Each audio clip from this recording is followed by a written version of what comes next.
Okay, we're back at it with more Spirit of Justice. I'm excited. So we're in the Kudain Palace audience chamber. From memory, Rafa, is that her name? Rafa just invited us to, well, not invited us, is forcing us to come with her to this memorial service, I guess, for the High Priest. So let's do it. Nope. Is the audio working? There we go. Oh, hello. Welcome, Lady Belieb. I don't have a voice yet, so I'm just going to do a generic voice until I have more time, because it's going to skip through the dialogue. Okay. So this is the Queen of Kudain. What is wrong with you, bobbed head? Show some respect. Huh? Oh, should I bow or prostrate myself? No, it is quite all right. Stay as you are. Mother. Your Eminence, I would like to give thanks to you. You honor both me and my husband. His exemplary service deserves to be honored. Oh, but what a terrible trying time this must be for you, Lady Belieb. May my prayer comfort your soul and that of your dearly departed husband. Nothing would please me more. Oh, Your Eminence, your words are wasted on my humble husband and I. Now that's what I call a commanding presence. So, you are the lawyer of whom my daughter speaks. Yes, Your Eminence. I am so very honored to make your noble acquaintanceship.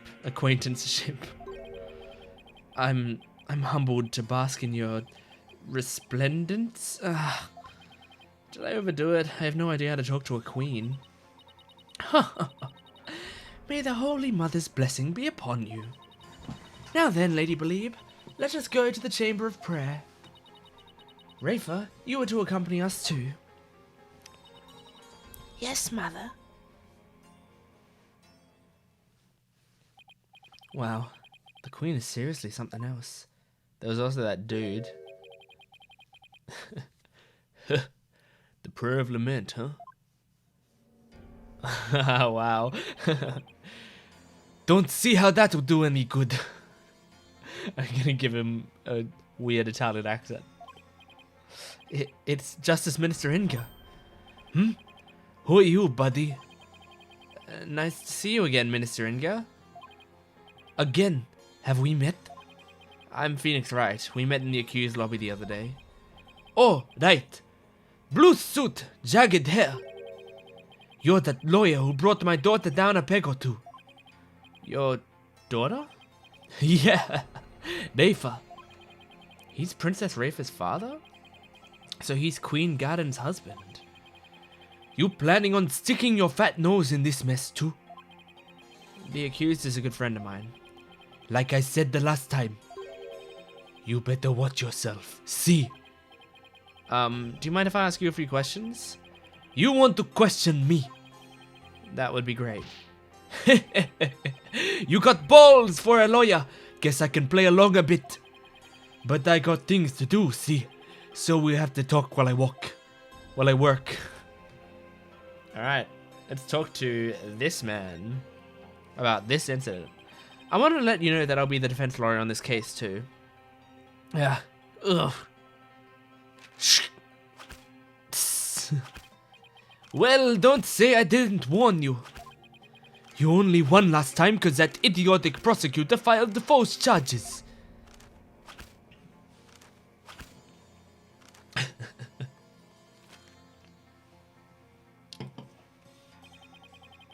But it's gonna be different this time. I got Kudain's top prosecutor on this one, see? I don't care who I go up against. I'm gonna prove my client innocent. You haven't forgotten that little thing called the Defense Culpability Act, have you? Blow this one, and you'll suffer the same fate as the accused. How could I forget? You lawyers are all the same. You strut your stuff till the DC Act comes down hard. Then you start begging and pleading for your lives. It's really hard to watch, I tell you. Well, I don't plan on letting it come to that. Were you the one who wrote the Defense Culpability Act? Maybe I did, maybe I didn't. What's it to you? Either way, as Justice Minister, I'm going to enforce the thing. It started as a way to counter the dirty tricks of your trade like falsified evidence. But it turned out to be quite handy, efficient even. Handy? Efficient? Yeah, made my job real easy. Any goons who cross me or the Kudain administration are gonna get just what they deserve. Especially those rebel scum. It's a really interesting plot point where it's just like, not only do we have like guilty until proven innocent as like a thing, but at the same time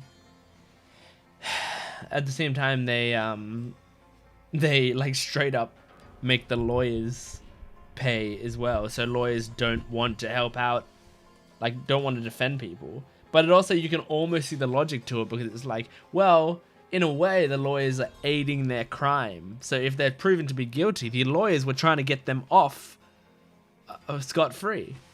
So I can see where the logic is.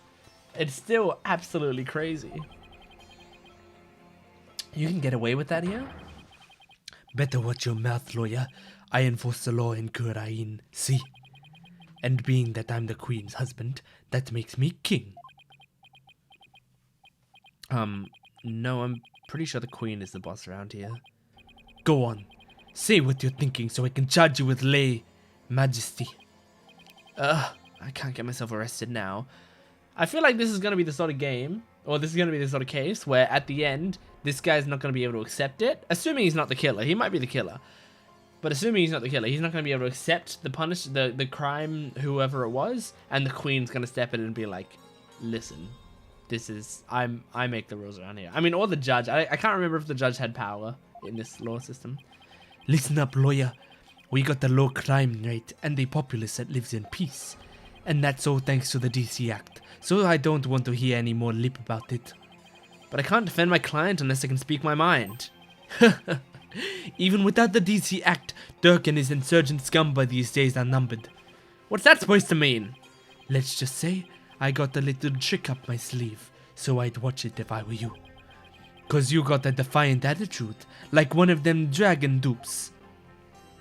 Yeah. Shh. Say, White, you know what these are? No, what? Orders of execution. They really pile up if I start slacking off. What?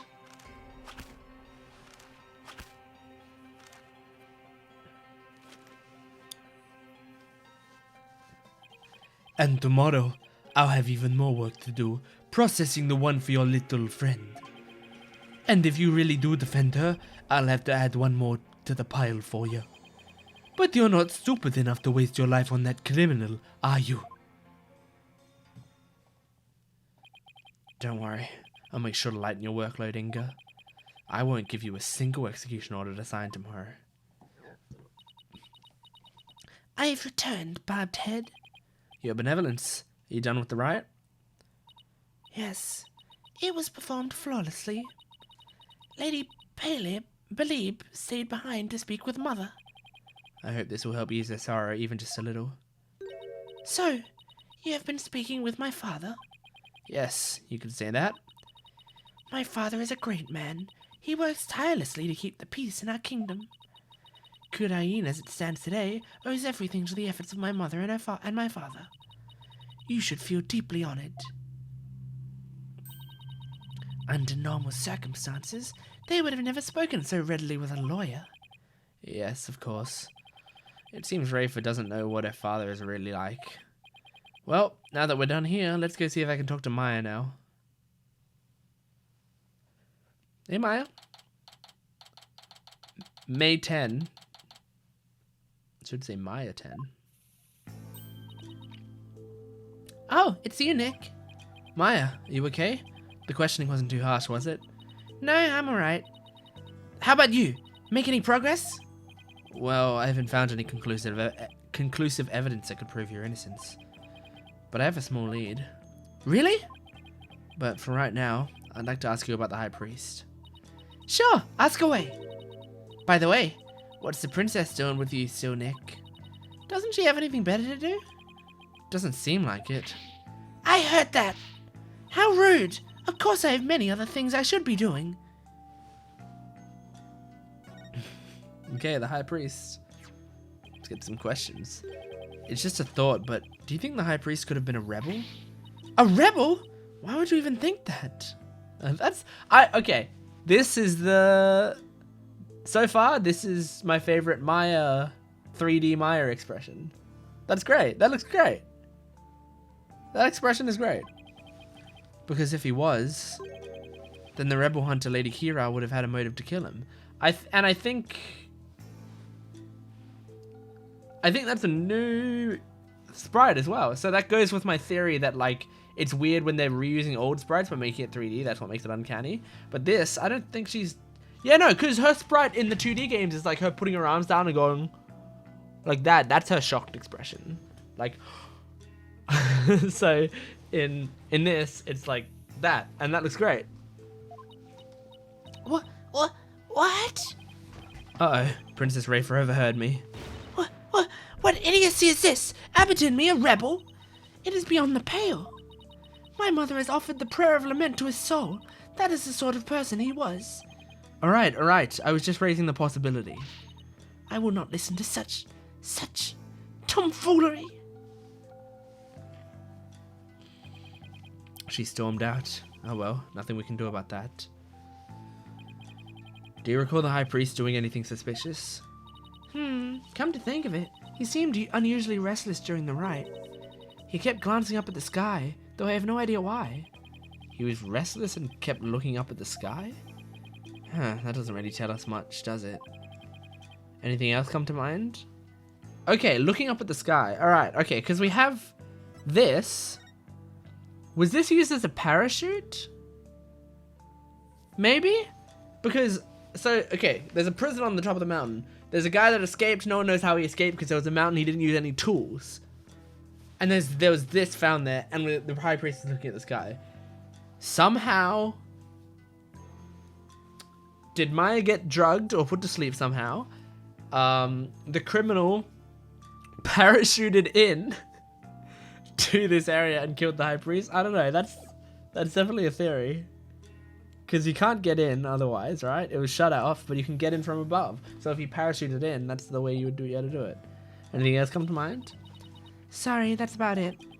Guess this is all I'm going to learn about the High Priest right now. Oh, but there is one thing I should follow up on. I want to keep my spirit channeling ability a secret while I'm here, Nick. What? Why? Oh, yeah. So I have to ask her that now that Rafe is stormed out. With Princess Rafe gone, this might be my only chance. Tell me about channeling. Maya, about what you said earlier. Why can't you tell anybody you're able to channel spirits? Oh, that. You know how all the queens are all spirit mediums here? I heard. It was kind of a shock at first, though. In Kurainism, spirit channeling is a secret art that can only be performed by the queen. No one else is supposed to be able to do it. Is she going to become queen of Kudain? Wow, that would be quite the ending to this game. I see. So spirit channeling is a symbol of power of authority. Then in that sense, I can see why it would look bad if a nobody from another country were able to do it too. Spirit channeling in the Kudain tradition was developed from a Kudainist style that was brought to the US via Japan. But it seems like my clan's spiritual power is greater than that of the average Kudainese. It may be a quirk due to how our styles diverge, but I don't really know. So if spirit channeling is a power possessed only by the queens of Kudain, and it's a power that somehow made its way down the line to Maya, then I guess it makes Queen Kudain and Princess Rafe distant relatives of Maya? Anyway, it's not like there's some kind of rule about it. It's just, I'd rather not have it become an issue or anything. That's why mediums who come here to train hide the fact that they can channel spirits. I see. I had no idea it was so complicated. Either way, training here is a must for the qualifications needed to become the master. And what is this qualification to become the master? To be able to channel spirits of one's own volition and without fail every time. Like, remember how my spirit channeling was always hit or miss? Yes. I only ever succeeded about 30% of the time. Yeah, and it was more like spirit possessed her. Oh my gosh. Alright, hold on. Okay.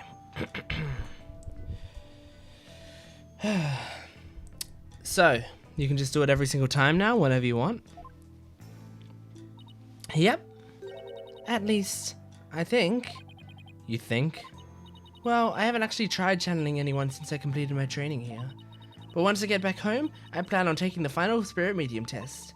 I'll have to try channeling one spirit after another in a marathon channeling session. Only those who pass the test are worthy of becoming the master, huh? Yeah, but I know I can do it. I'm gonna ace that test and become the next master. After all, I can't let my clan and the other villagers down. Right. Maya's the next big hope of the Korean village. That's gotta be a lot of pressure. So, speaking of similarities, I've noticed another similarity between our countries besides spirit channeling. I saw a show on TV earlier that reminded me of the Steel Samurai. Oh, you must mean the Plumbed Punisher, warrior of Neo Twilight Realm.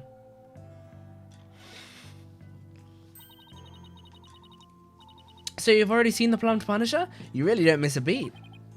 Actually, it was her benevolence who told me all about it. There is not a single person in Kudain who does not know of it. Oh, your benevolence, you're back.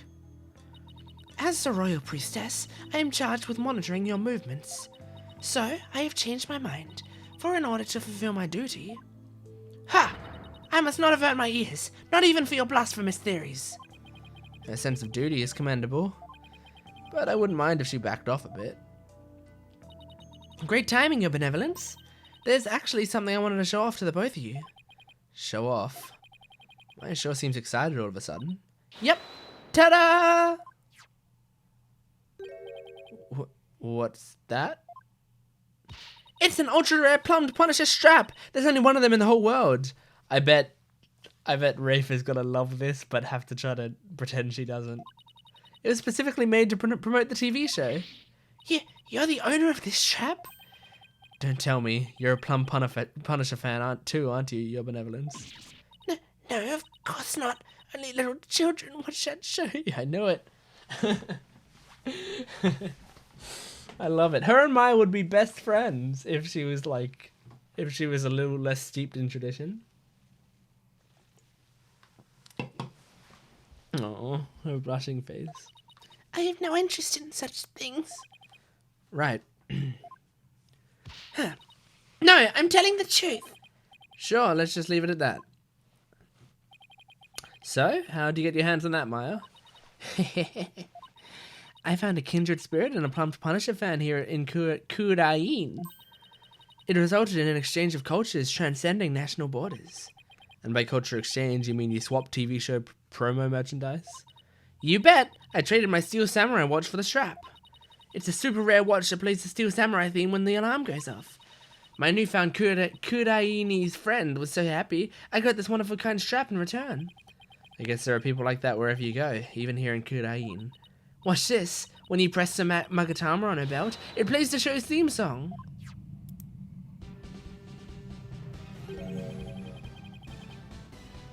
Now I hear the Steel Samurai theme. It's like every note's like scaled up slightly. That sounds just like the Steel Samurai theme song. What are you talking about? Can't you hear the folk instruments in the intro and the exotic tones throughout? Plus, the Steel Samurai has Japanese taiko drums that go dug dun dun dun in the intro. That's funny. Right. Guess my ears just aren't as good as yours. Anyway, I have this amazing idea for a new show. The Plumbed Punisher vs. the Steel Samurai. I'm totally gonna pitch it to some TV stations when I get back home. It's gonna be a huge hit. Right, Your Benevolence? I have no interest in such things. Well, if nothing else, talking about the Plumbed Punisher has thankfully seemed to cheer Maya up a bit. It's getting late. Try to get some sleep, okay, Maya? And leave tomorrow to me. Okay. Thanks, Nick. I think I've covered just about everything. Time to head back to the temple and go over everything I've learned so far. Okay, so we still do need to go back to the temple. I want to see if she has anything to say about something. Like... I want to see what she has to say about this. Do not flaunt that strap before me. You know, I get the feeling you really want this for yourself, your benevolence. You, nincompoop, you know not of what you speak. I desired it so dearly that I had all of our retainers dispatch multiple postcards for it. Alright then, it seems really want was an understatement. Oh. Oh, that's so cute. Should I show... Well, what do you think of this? Why is that warning letter comprised of paper cutouts? Probably because the author wanted to hide their identity. It's not a common technique these days, but with the spreading of computers and printers... We have such modern conveniences here in Kudain too. I'm sure you do. Not that I've ever actually seen any of them. Does she have anything interesting? No, it's just any ideas on what to do. That's fine. Let's go. Okay, so I wanted to go to the temple, right?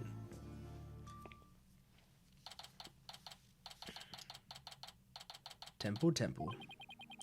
It's getting late. Won't be too long till sundown. Mr. Wright, your benevolence. Okay.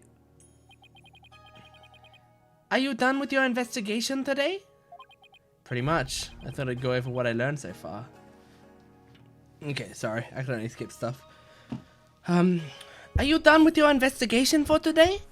Pretty much. I thought I'd go over what I learned so far. Care to join me? Yes, please allow me to help. Okay. First, we know that the High Priestess received a warning 3 days ago. It was from someone claiming to be Lady Kira, and it told him not to perform the rite. That's right. It was that rebel hunter, but what of it? That's what I'm not sure of yet. Why would Lady Kira want to stop the rite? If you could solve that mystery... Right, I could figure out her motive for threatening the High Priest. It might be the break I need, but I just don't know enough right now to act on that lead. How unfortunate for you, Bob Ted. I think, from memory, a lot of the time with these Phoenix Wright cases, there'll be like one small twist before one of the trial days happens, or before the trial days happen. So it's like it all leads up, and it's like I don't know this one thing, and then there's one major question that happens right before the trial happens. I vaguely remember that being part of the format of Phoenix Wright, but let's see. Your only hope is pure speculation. That shall not stand up in the Hall of Justice. You have no actual proof of Lady Kira's involvement in this crime, after all. Yeah, the warning letter alone can't prove who killed the High Priest. I'll give you one last chance to withdraw before you are charged under the DC Act. Your benevolence. While it is true you did not forge or suppress any evidence, that is, perhaps, a product of my careful monitoring of your every move. I wasn't planning to do anything like that in the first place, your benevolence. But I am going to prove my innocence, within the confines of the law. How can you be so sure that you will? Because of my undying faith in my clients. That is a lawyer's greatest weapon.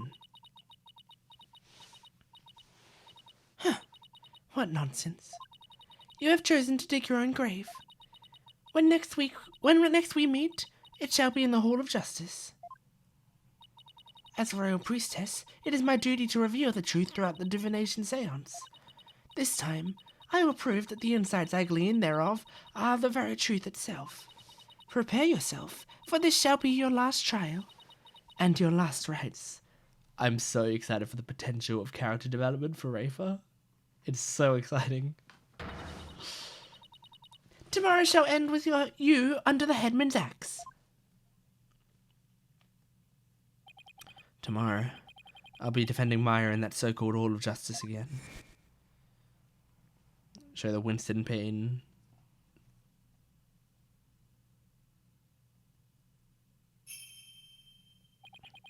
That whole seance thing makes trials here completely different from those back home.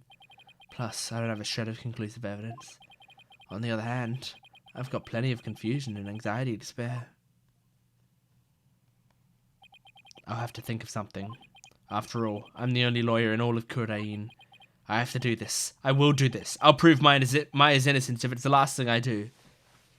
Yeah, alright. So there wasn't a big twist, but let's head on to the trial day. I'm so excited we're doing a trial. The best part of Phoenix Wright is here. Now, do I have a voice for Sad Marty? May 11. Should be Maya 11. 9:40 a.m. High Court of Kudain, accused lobby.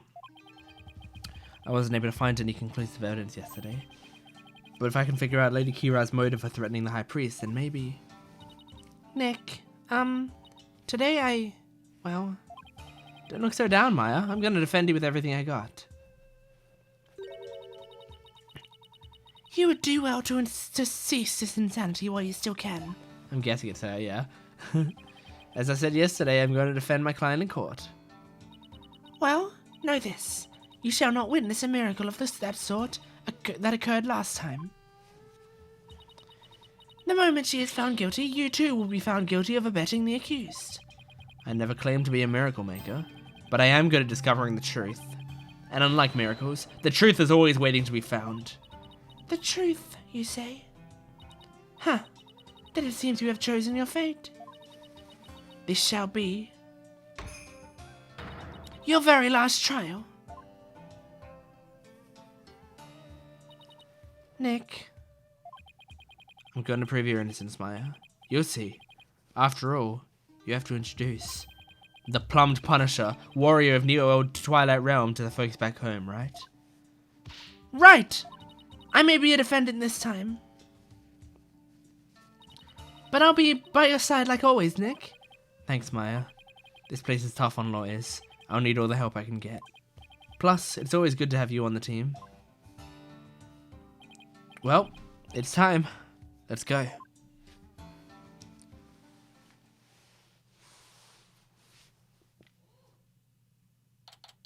May 11. High Court of Kudain. Day 1. Court is now in session. All rise. There's Sad Marty. Let the trial of Maya Fey begin. The defense is ready, Your Majesty. Magistry. Okay. Voice for Nayuta. Huh?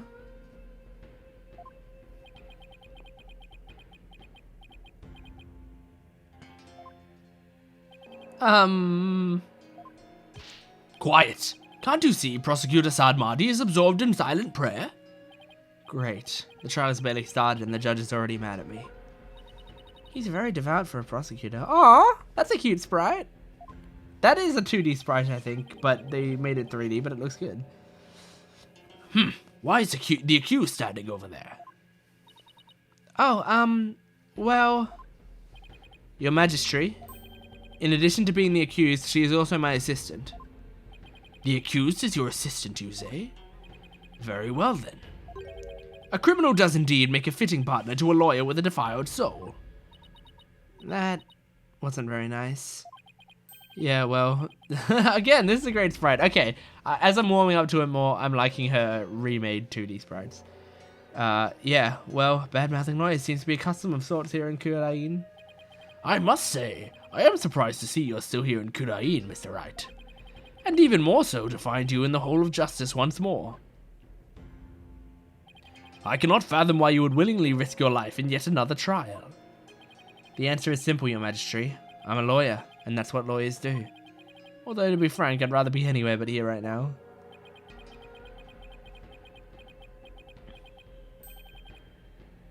Such foolishness. Such foolishness. Such foolishness. Maybe that's the voice I should use. Maybe this is the voice I should use. Yes, such foolishness. Ah, Prosecutor Sad Marty, are you ready to begin now? Yes, Your Majesty. The prosecution is ready. Let us begin without further delay. But first, I promise you both this. I will cast your wicked souls into the fires of hell. Thus shall the soul of the victim attain salvation. Splendid! I would expect nothing less from you, Prosecutor Sadmarty. Please save the victim's soul, Prosecutor Sadmarty. Punish a wicked lawyer who dares stop these last rites. I think I'll pass on that whole fire and brimstone deal. But I'm not surprised by your words or stance, considering what Apollo's told me about you.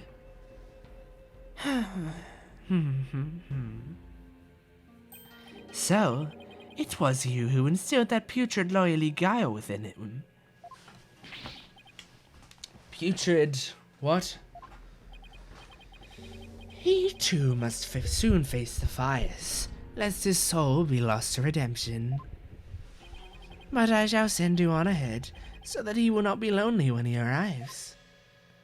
Sorry, but I'm afraid it won't be that easy. People say I never know when to give up. Nervous, Maya? A little. Feels like it's been ages since we stood side by side like this in court. Too bad I'm the defendant. Don't worry. We haven't lost a case together yet. Yeah, that's a great spite. You're right. Let's give this everything we got, Nick. In fact, I would say that's even more expressive than the 2D sprite.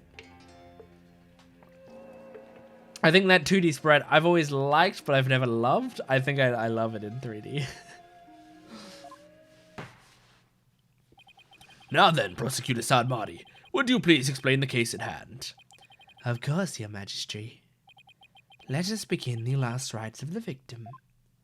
Shh! Maya Fey has been charged with the crime of murder. The victim of her heinous crime was High Priest Taras Sinmi. He was conducting the purification rite when he was brutally slain. And the cause of death? Let us review the victim's autopsy report and the crime scene photos, shall we? The cause of death was blood loss from a stab wound delivered to the abdomen. The murder weapon was likely the war-barred dagger, which was used in the rite. I mean, I'm thinking the murder weapon might have been the statue with all the spikes on it. It's possible. However, the weapon is yet to be found, though the scene was thoroughly searched. A sacred relic used as a tool for murder. The Holy Mother's wrath shall be the most severe. Oh my gosh. Okay, just said to help my family with stuff. Where was I? What was I doing? What was the voice? The murder itself took place at the height of the purification rite. The accused has donned Lady Kira's sacred robes, and the victim was there to offer prayers as a high priest of Kurainism. During the rite, the victim and accused were the only two at the Inner Sanctum. Therefore, the only person who could have slain the victim is Maya Fey.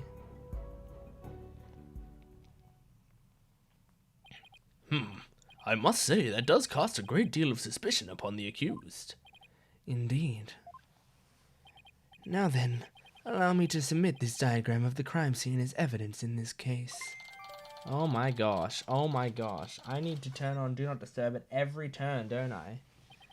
In Kudainism, slaying a priest is a sin most grave and dreadful. As such, Maya Fey's soul shall be plunged into the lowest level of hell, the hell of tickling. The hell of tickling. There, she shall be tickled without end for 500 million years. That is a terrible fate indeed. Would the defense care to respond? And here I thought the lowest level of hell was a hell of back pain. I don't remember killing anyone, and I don't have that dagger or anything like it.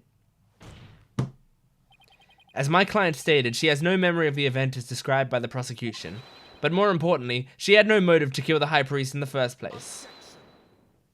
Objection. Okay, I know what he sounds like now. That's about what I expected. That's essentially the voice I'm doing in a way. I thought you might say that. Nevertheless.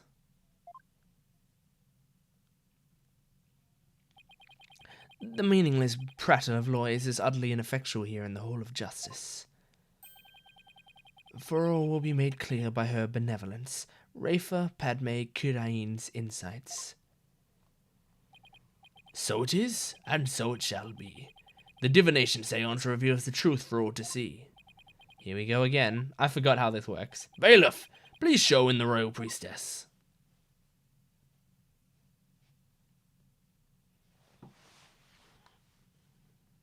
Here you go.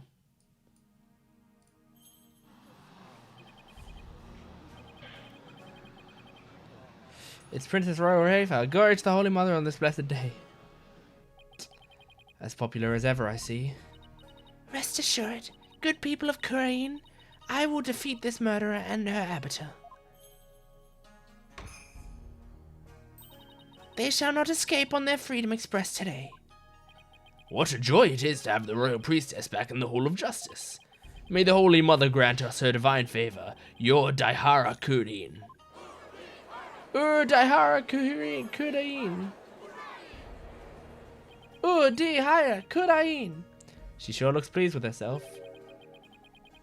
Especially for someone who didn't know what a Freedom Express was until yesterday. Huh? Is there something stuck to my face, bobbed head? No, nothing, your benevolence. Now then, your benevolence, the divination seance, if you please. Very well. Nana, my robe. Nice, nice.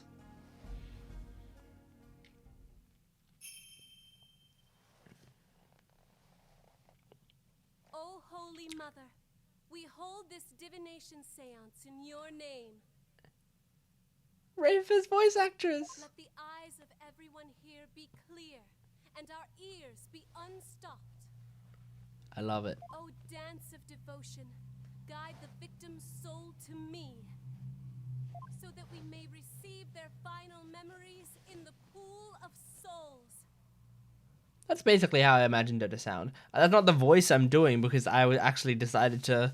I wanted to go for a voice that I could do well rather than go for a voice that I thought sounded accurate. So I did a different kind of voice. But that is basically how I imagined her to sound.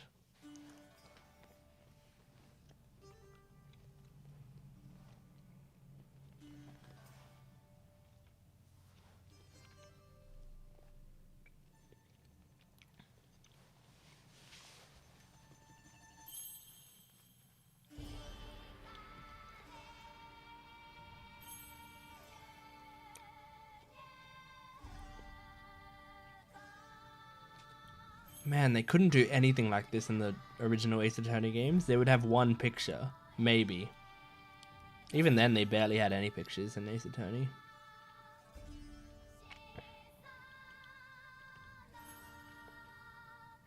It's crazy how far the games have come.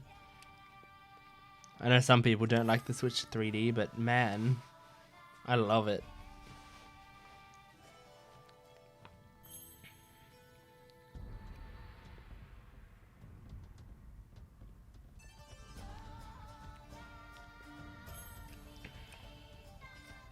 Wow, this is an awesome sequence.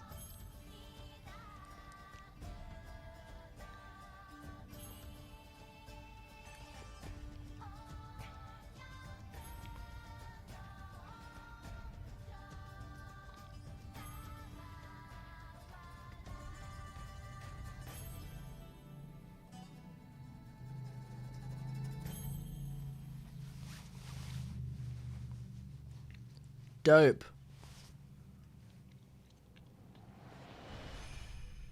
Now, how does the mechanic work again? I can't remember at all. Because I think there was some sort of mechanic here, but I don't remember what it was. Oh, does it show what happened? So this is a high priest's perspective. It shows what happened, but without context or something. He looks at a thing. He's reading, he's reading, he's reading. Wind. Incense, footsteps. Pain. Oh yeah, that's like, he can hear wind, he can smell incense, he feels pain. Man.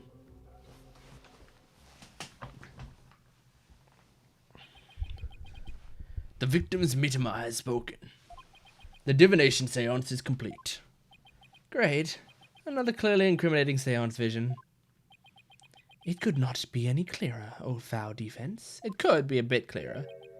The accused donned the sacred robes of Lady Kira, and then attacked the victim. Oh, how very terrible it must have been. The figure of Lady Kira lit against the dim lantern light, the scent of incense growing ever more potent as she drew near.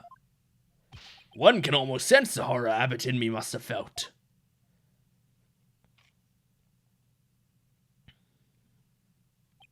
The facts as presented by her benevolence are indisputable. But, that wasn't me! Do something, Nick. I'm working on it. That couldn't have been any clearer. Looks like I'm in for another uphill battle. The accused committed this vile act during our ancient tradition, the purification rite. Come to think of it, the rite's guide explains this multi-part purification rite in detail. The transformation rite. The high priest reads scripture while a priestess dons the robes of Lady Kira. The rite of water. Lady Kira enters the spring and the high priest purifies her along with her dagger. The rite of fire. The priestess circles the sacred flame to purify her soul. Indeed. It would seem that the murder occurred during the transformation rite. The rite dictates that the high priest stand in the front of the spring. Therefore, the accused must have attacked her from the direction of the broken lantern. Well, barbed head, would you care to object? Of course, because I know my client's innocent. So you say. You truly do not know when you were beaten, do you? I managed to pull it off last time with Albie. I'll just have to do it again. You intend to find fault with her benevolence's insights yet again? It would seem lawyers are Polkanon creatures indeed. Look at that Polkanon! Polkanon! Polkanon! What exactly is a Polkanon? Someone who's a real piece of work, so to speak. Someone who's a real piece of shit. They can call me anything they want. The only thing I care about is uncovering the truth. So, barbed head, are you foolish enough to risk your life for your so-called truth? Because my insights are the truth. To deny them is willingly digging your own grave. Here we go. Insight. Rafa's insight. The victim commenced a purification rite by bowing to the lanterns and reading a sutra. As the first part, the transformation rite ended, he lowered the sutra. Suddenly, he heard the accused approaching footsteps and smelled her incense-laden robes. It was then that the victim felt an intense pain. I believe this is when he was stabbed. As his lifeblood spilled over, his vision dimmed, till finally he passed from our world. That is everything the victim experienced in his final moments. Inner Sanctum diagram updated. Dressed in the sacred robes of Lady Kira, the accused rushed the victim head-on. The brutal stabbing she perpetrated could not have been any clearer. Yes, it is plain for all to see. No, it wasn't me! A sudden drowsiness came over me during the transformation rite. I didn't even get a chance to put on Lady Kira's robes.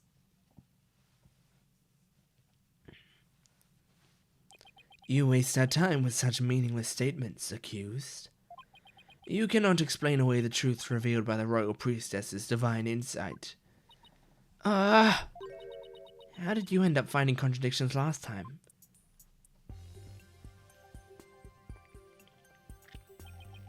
The deceased's final memories include all 5 senses.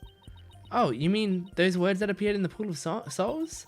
It looked to me like the bigger the word, the stronger the sensation was to the victim. Yeah, that's how it looked to me, too.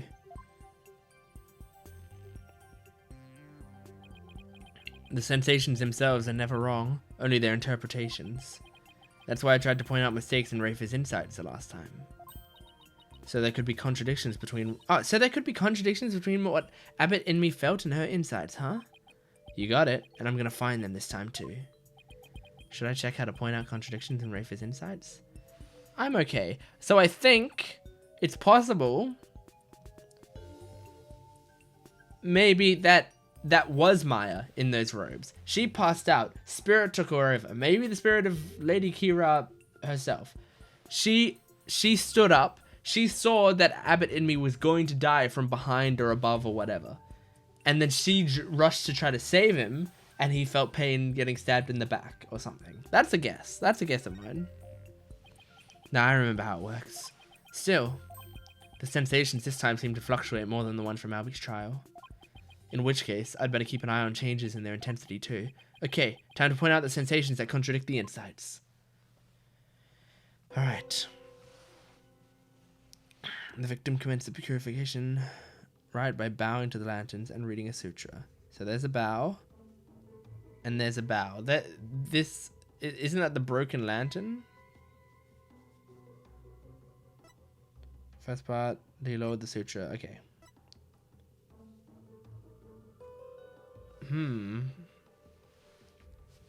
Wind. Smells incense, it gets closer. Footsteps, and then pain. Feels pain.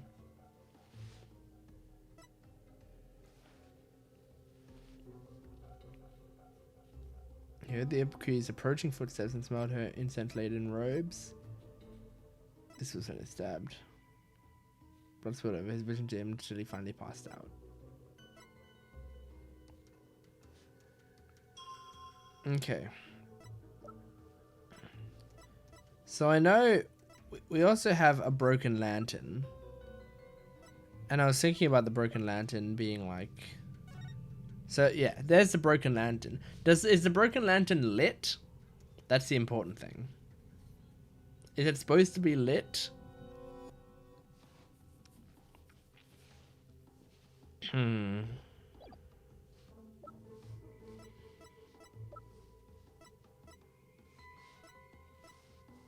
What's this one?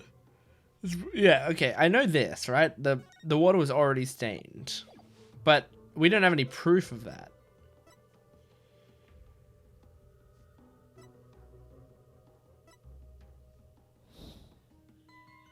Because we've got stabbed, stabbed, stabbed, pain, passing out. Oh, and that's just the okay. I thought we actually saw the water, but we didn't. We never see the water.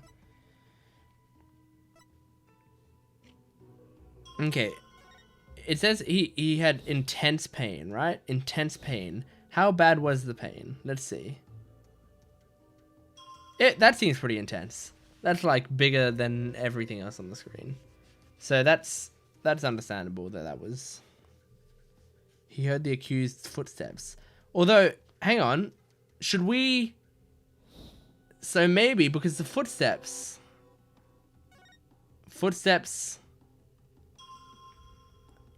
The footsteps don't get louder as the incense does. Right? Is that what it is? The footsteps stay quiet.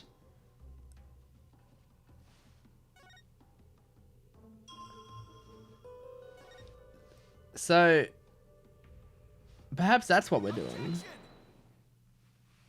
I think that's it. The victim supposedly heard the accused at its approaching footsteps. But did he really?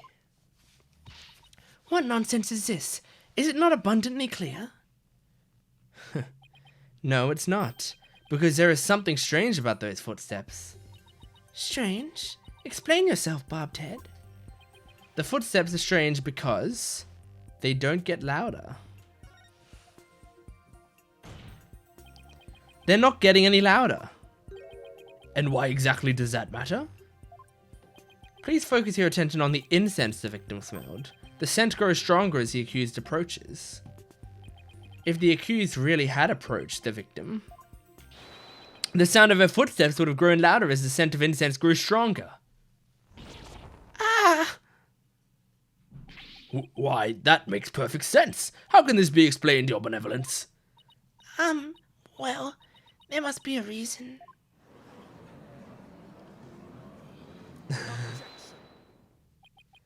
It is as they say, even a putrid worm of a lawyer will turn. What does that even mean? He's not exactly singing your praises, that's for sure. Still, we cannot discount this information solely on account of its lawyerly source. Your benevolence. Perhaps you must listen more carefully to the abbot's mitama. Listen more carefully? What's he talking about? Yes, it would appear so. I shall try to refine the sensation. Refine the sensation? I can more accurately gauge sensations by deepening my communication with the mitama. I didn't know you could do that. Why have we never done this before? By refining a sensation, a clearer picture of the truth can be discovered. Alright. Oh, blessed mitama, I beseech you, hear me now and respond to my call.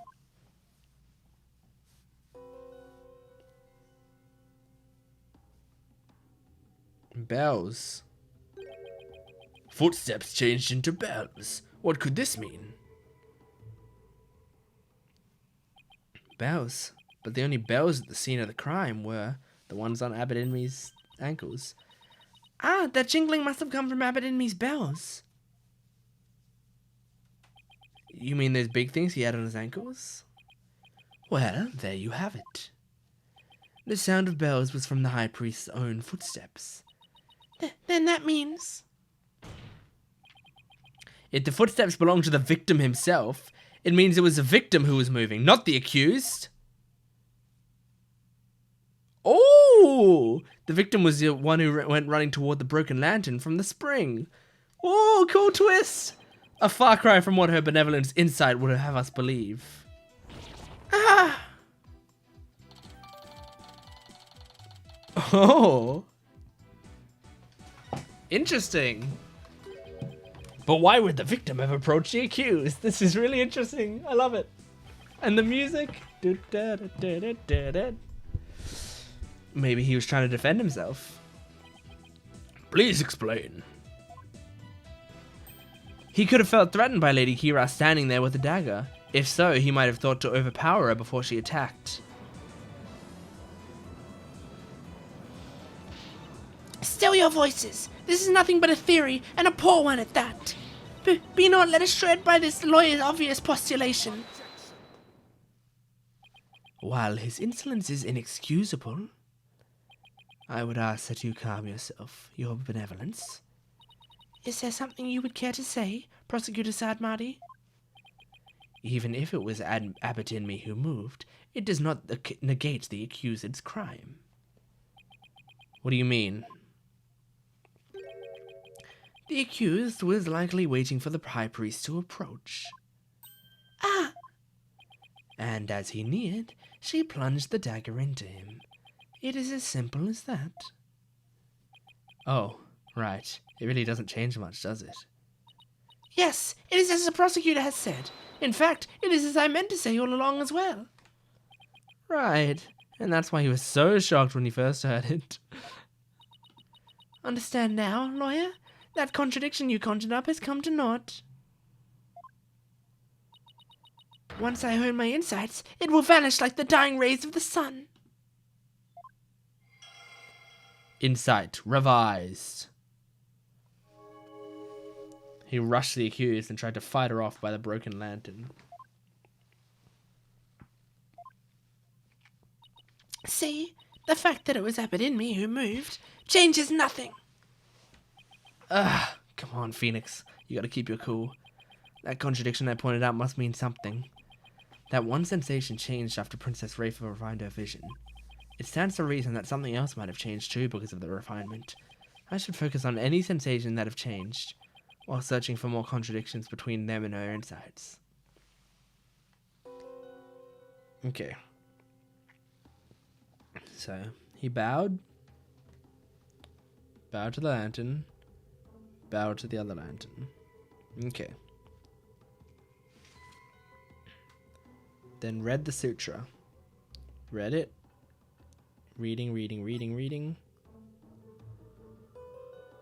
He lowered the sutra, and suddenly, wind, hearing wind. Okay? Incense, water, pain. Water? How are you feeling water?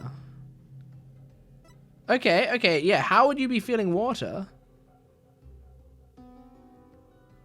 if you were...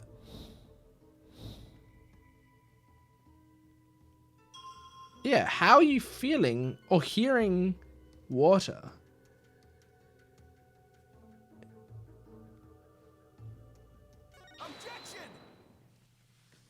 Because you're not near the pool, right? Hold it! How do we know the purification rite was performed exactly as it was supposed to be? Huh, that's easy. The customs governing the rite are very clear, and Abbot and me would have adhered to them. Well, that's strange. Mr. Wright, would you care to explain just what is so strange? Yes, I would ask you to consider the sound of the victim's footsteps.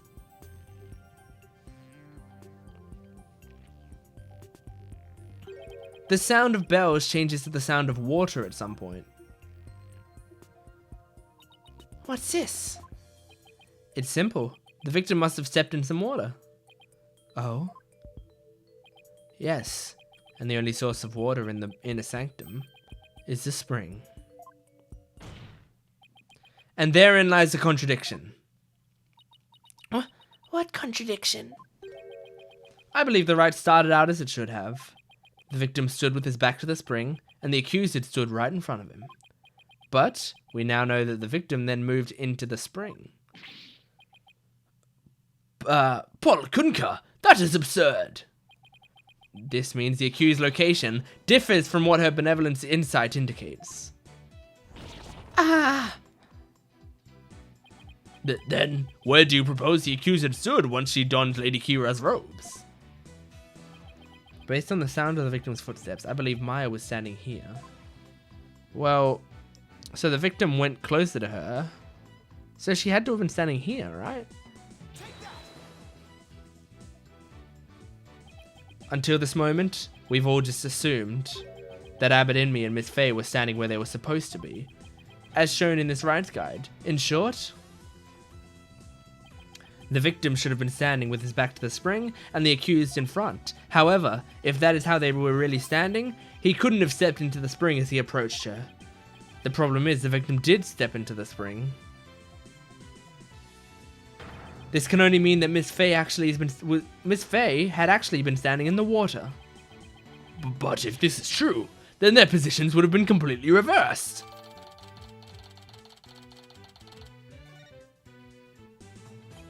What is going on here, Miss Faye? Were you really standing in the spring?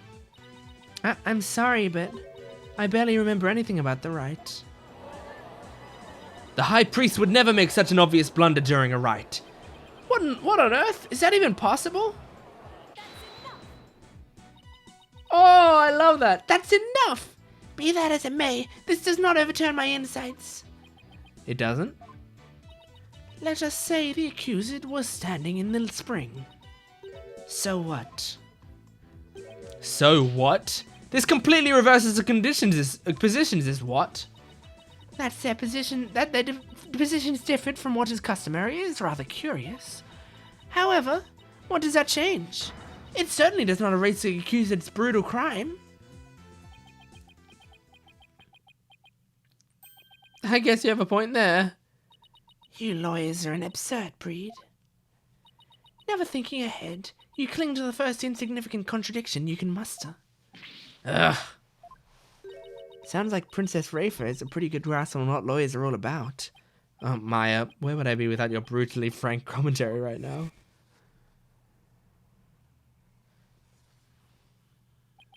Is this contradiction really meaningless? But something really doesn't feel right. Did I take a wrong turn somewhere?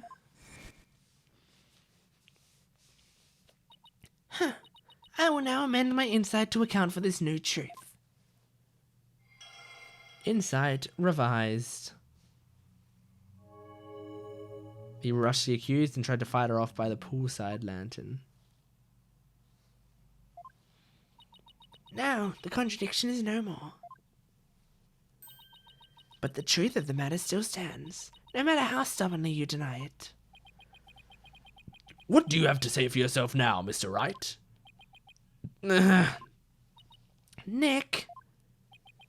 Your Majesty, this lawyer may have raised a trivial objection. But her benevolent insights have no further inadequacies of any kind. Yes, so it would seem. Wait a second, but there is another contradiction.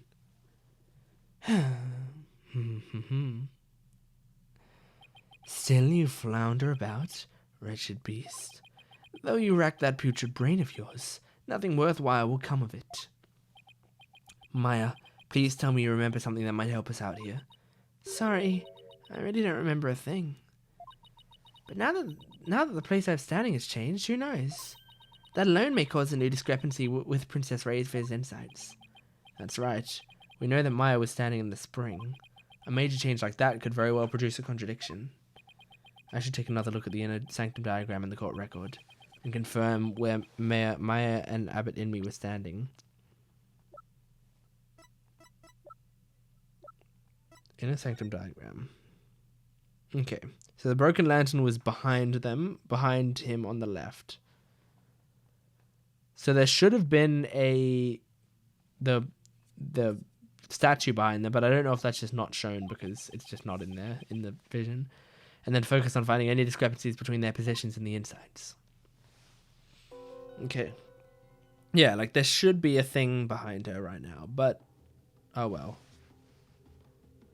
Okay, hold on. He's bowing to the lanterns. Let's make sure the lanterns are there.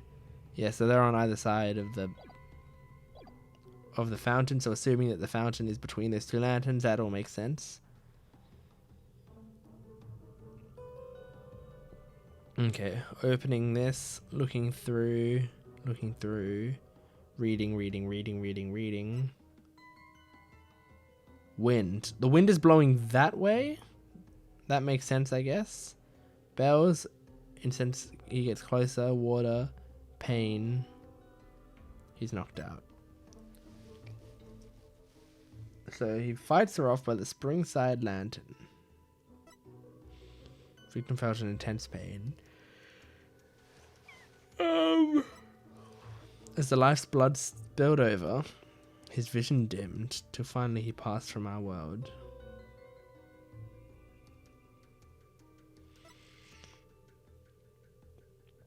Victim felt an intense pain. So wind. Is there something weird about that wind?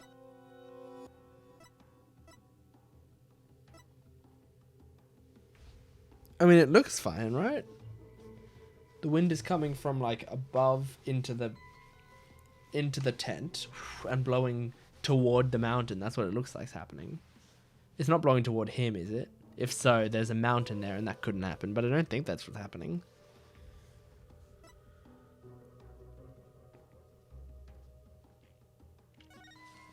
Huh.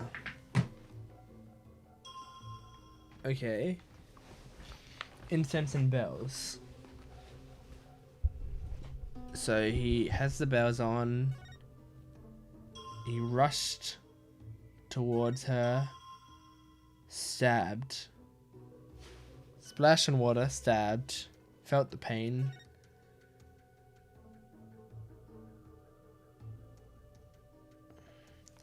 Man. I don't know. Because Maya's standing there. She's praying.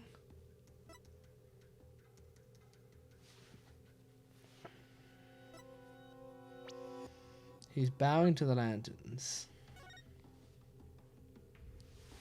Is there a reason he can't rush toward her?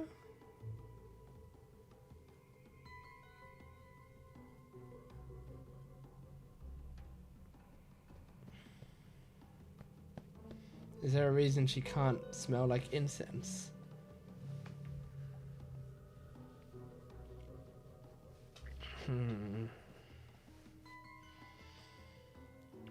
Bells make sense. He's wearing the bells. The water makes sense. He steps in the water. The lantern... The wind seems to make sense, doesn't it? Or does the wind not make sense?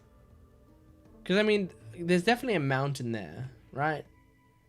But wind can still come in from this way. But I guess the curtains around it, is that what it is? Is it just that the curtains should block all the wind? I don't think so. And also, what kind of contradiction is that? Like, yeah, that could be wind from... I mean, no, it'd have to be pretty strong, weird wind, but it could happen.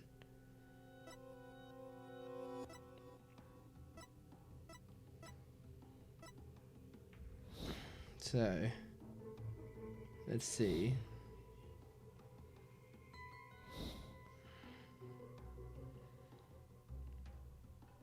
So this, he's reading. So is it something about this?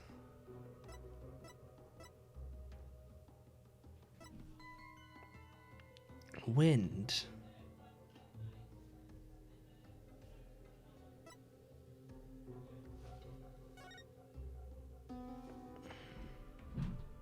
Something about the wind. No? I have to try it. No, it isn't. Damn it. Your benevolence, isn't the statement inconsistent with the vision? Inconsistent? I think not. Exactly. That's where the inconsistency lies. No, I believe it's in the defense's thought process that the inconsistency lies. Alright, I've lost a life. Ah, guess there wasn't any inconsistency there after all. I'm going to quickly save it, so I don't lose all of this. Okay. Alright, think about it. He rushed the accused. So, is it something to do with Maya?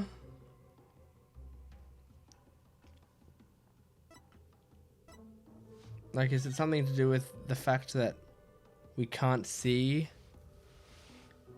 the statue? Is that what it is? Because if so, I think that's like I don't know how these visions work.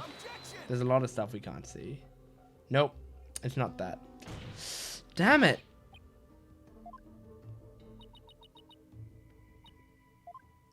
Am I dumb? I mean, Phoenix Wright's always about like really weird leaps of logic, so it's hard to know.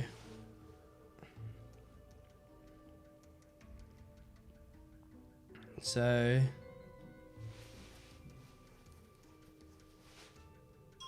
what does this button do?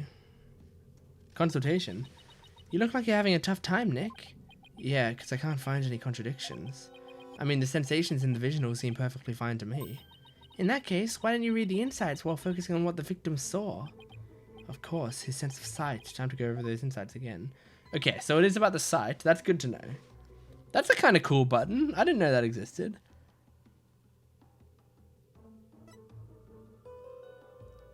He felt intense pain and live blood spilled over.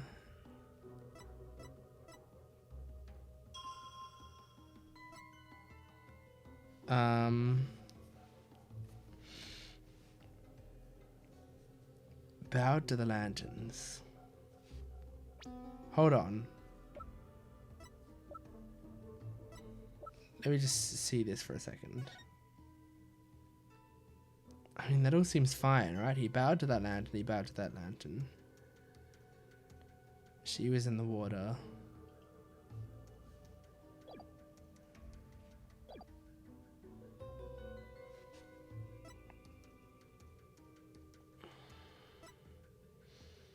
Fired her off by the springside lantern. Felt an intense pain. That's when he was stabbed. He finally passed from our world. I have to think about this. I have to think about this.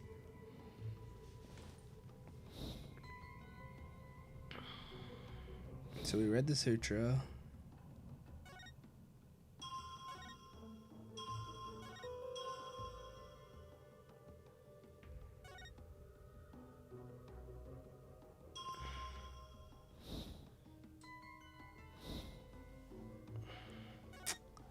Man, it's so hard.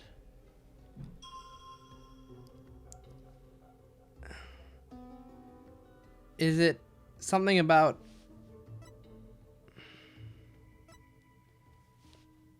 Is it that this is actually like the broken lantern? Because you can see the flames coming out of it? Is that what it is? I don't know. Is that what it is? Your benevolence. I found a new contradiction. You did? Huh. No doubt it is but another one of your vile attempts to slander my insights. Nope. Take a good look at what the victim saw. It just might change your mind. The lantern flame behind the accused was flickering. Yeah, okay, yeah, so it was. It was because the wind blew, it flickered the lantern, which means it has the... Yeah, okay. I get it now. I get it. That's a pretty cool, subtle contradiction. I like it. So that had to have been the broken lantern, which means they had to have been rotated the other way. But then how is the water there? Oh, interesting. Ow. I just hurt myself. Okay. There's nothing unusual about that, especially as the wind is stirred. No, that's where you're wrong. If the accused had been standing in the spring...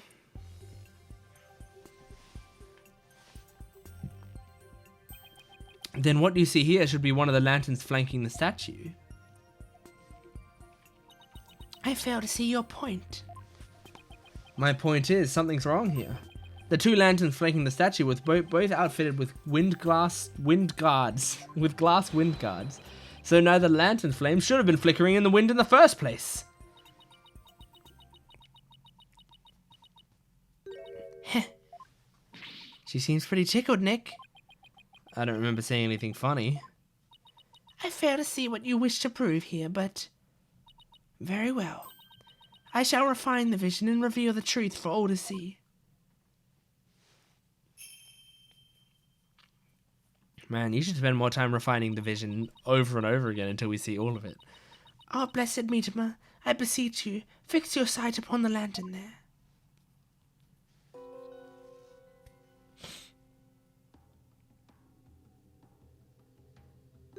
Huh? That lantern doesn't have a wind guard on it. And rightly so.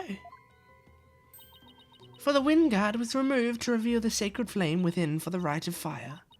Therefore, there is nothing odd about the flame flickering. Say what? But when we searched the crime scene, those lanterns had their wind guards on.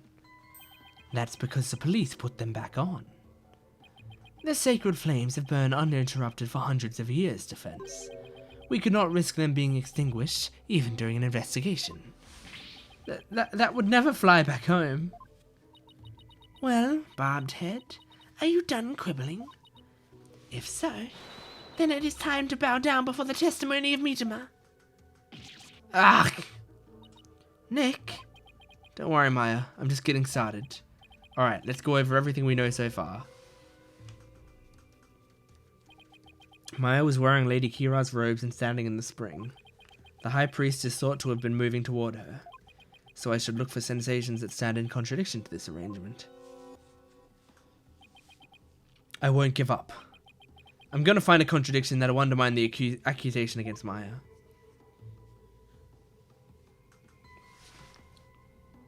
Okay.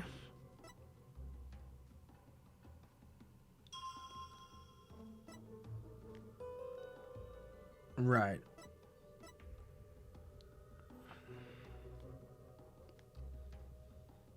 So she said that it was removed for the fire, right?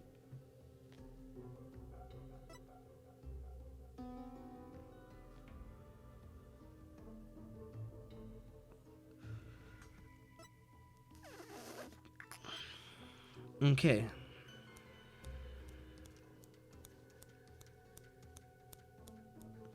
But if they were only just in the transformation, right?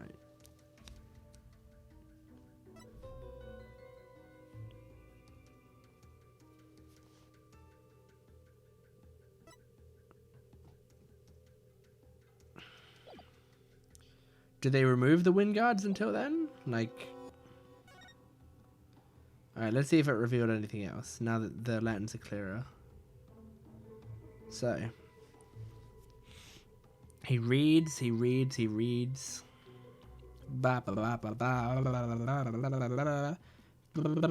He brings that down. The wind blows it. Incense bells, water, pain. Okay. So let's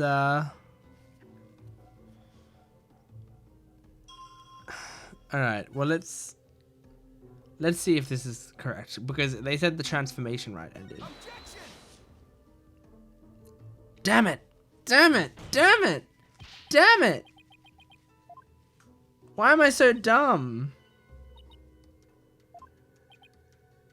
Oh my gosh, I'm so dumb. I'm gonna save it again, even though I only have 2 health left.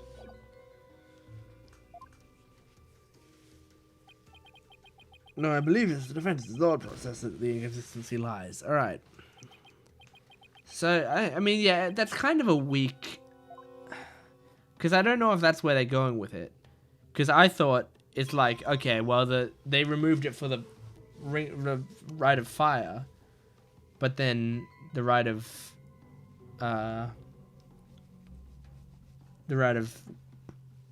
transformation. The transformation rite is much earlier than that. So does that still have the wind guard? I can't tell.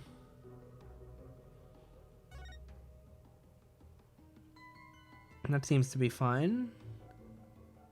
I can't tell if that's broken or not.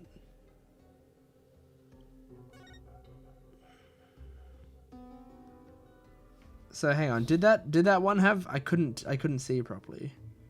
Did it have the guard? It's really hard to tell. Does that have a wind guard? Looks like a pretty still flame.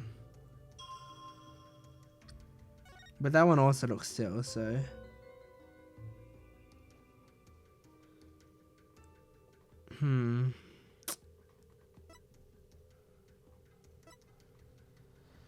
Man.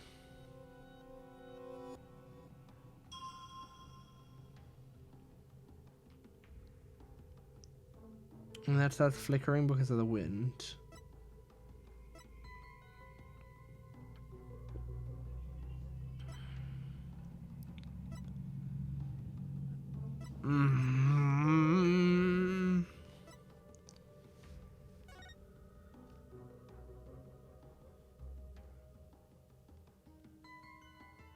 Man, I don't know.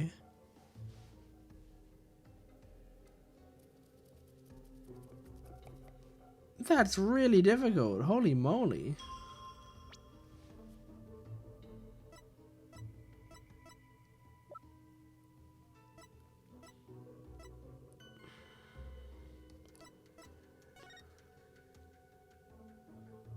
Okay, the lanterns. That's the broken lantern.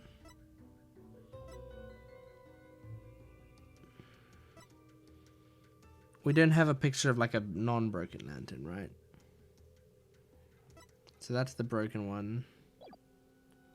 Seems alright. Can't really see the lanterns from that distance. Lanterns seem fine. Now we can sort of see the wind, right? And it's blowing from the side. But that doesn't... That's fine. That makes sense, I think.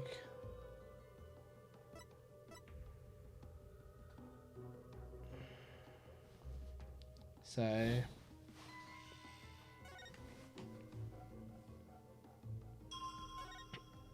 Wind. Yeah, it looks like it's blowing in from the front side. Like, that seems fine to me, to be honest.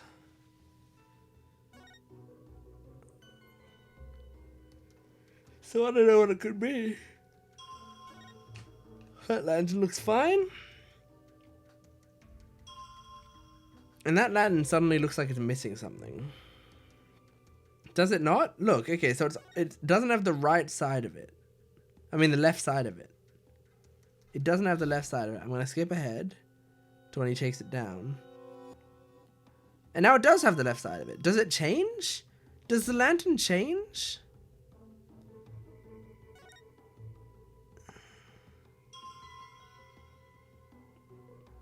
Look at it. It looks different.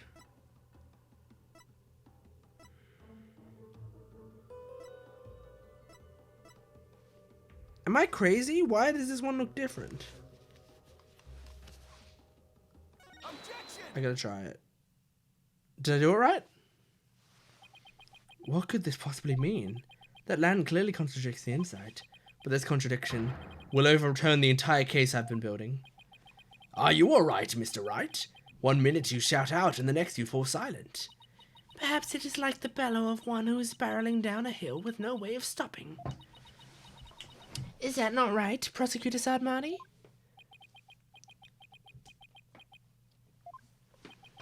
Don't get cold feet now, Phoenix. Even if this overturns the entire case you've built so far, the only way is to keep moving forward. Okay, so this is where we're going to say that's the broken lantern. So, what happens? Okay, so he's standing in the middle, I think.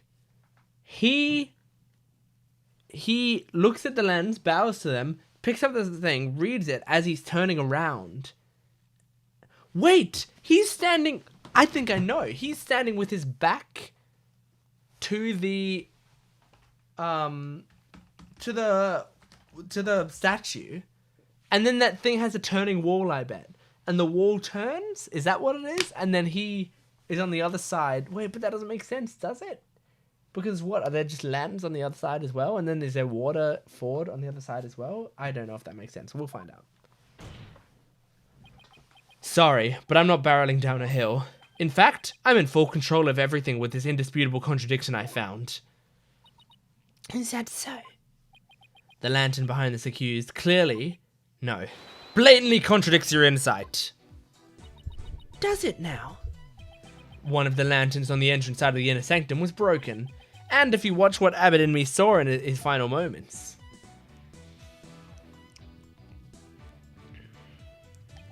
You will notice that the lantern behind the praying form of Miss Fey is broken.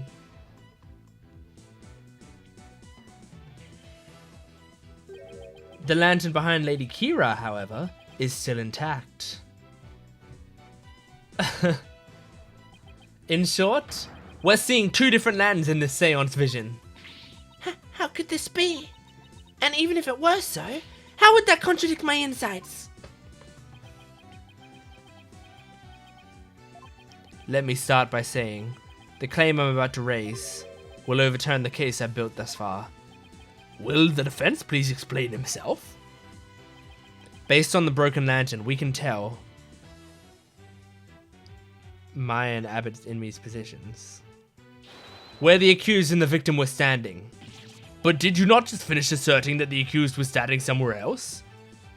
I did, and I built my argument on that faulty premise. But thankfully, it has led us here. To the actual spot where Maya Fey was standing.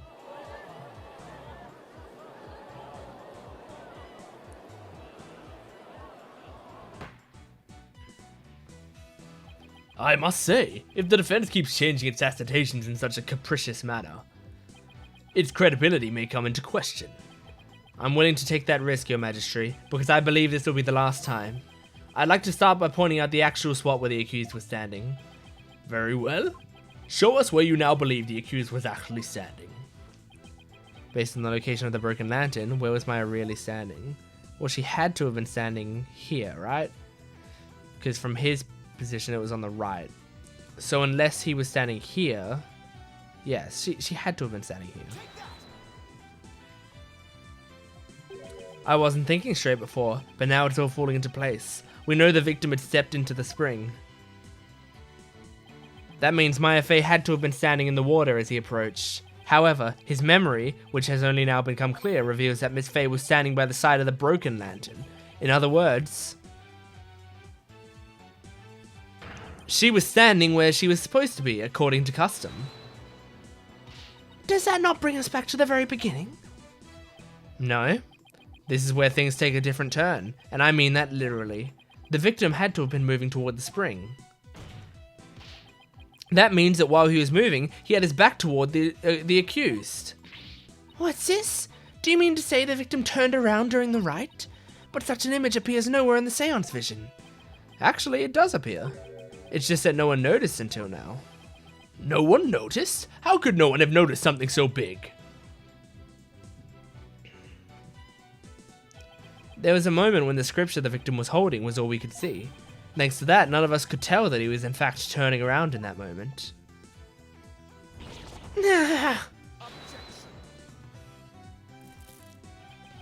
If it is as the defense asserts, then her benevolence's insights no longer make sense. How do you intend to explain that?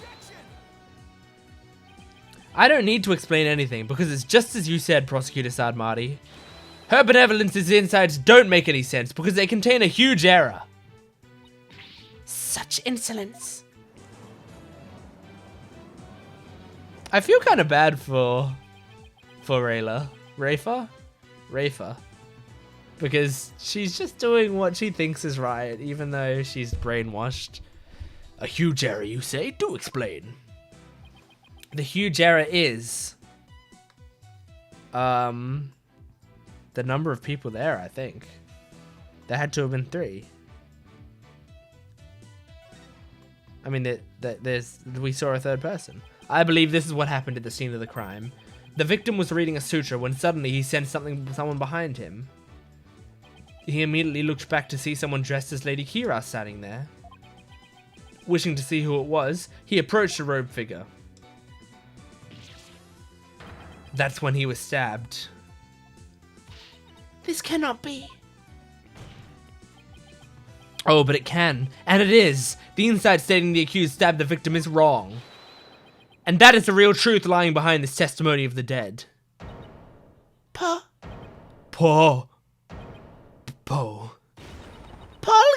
Polgunga.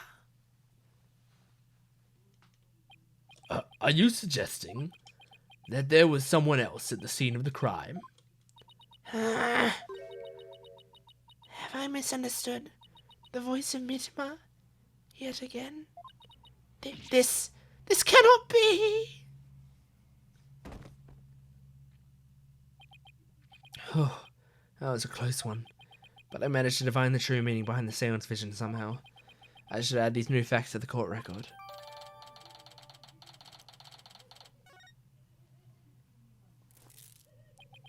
Your benevolence, please allow me to take it from here. I will overturn the brash accusations of this faithless, putrid-minded lawyer. Yes, I shall place my trust in you. Sorry, Rafa.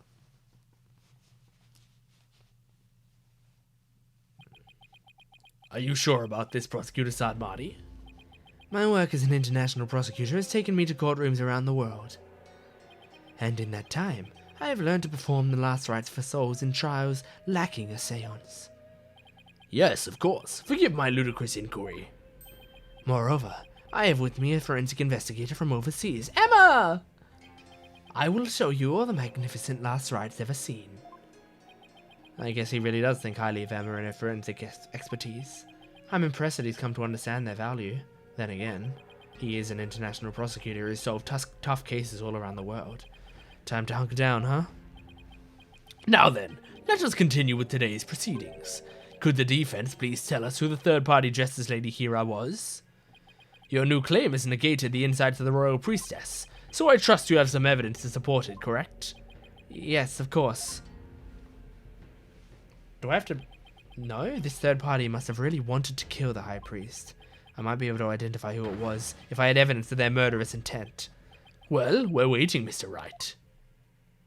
The evidence that revealed the identity of the third party is this. Let me just save it real quick.